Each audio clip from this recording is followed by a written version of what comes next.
আপনাদের সন্তানদের আবার পায়ের গোড়ালি দুই টুকরা করা হোক আপনারা চেয়েছেন? আপনাদের সন্তানদের উপর প্রকাশ্য দিবালোকে দা, কিরিচ, কুড়ালার হেলমেটে আঘাত করা হোক আপনারা চেয়েছিলেন? এই বাংলাদেশকে আমরা ধিক্কার জানাই। এ বাংলাদেশ আমরা চাই না। আমরা পরিবর্তনের বাংলাদেশ চাই, যেই বাংলাদেশে শিশু যখন ঘর থেকে বের হবে, কিশোর যখন বের হবে, যুবক যুবতীরা বের হবে, আমার মা বোনেরা বের হবে, তখন কারো বুক দরু দরু করে কাঁপবে না। তারা নিরাপত্তার সাথে বের হবে, কাজ শেষ করে আবার নিরাপত্তার সাথে করে বসবে। আমরা ওই বাংলাদেশ চাই। আমরা শিক্ষা প্রতিষ্ঠানে আমাদের সন্তানদের হাতে দা, কিরিচ, কুড়াল দেখতে চাই না।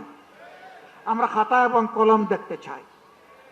আমরা কোনো আদুবাই দাদুবাই শিক্ষা প্রতিষ্ঠানে গিয়ে আমাদের সন্তানদের উপর সড়িগুড়া আমরা এটা দেখতে চাই না।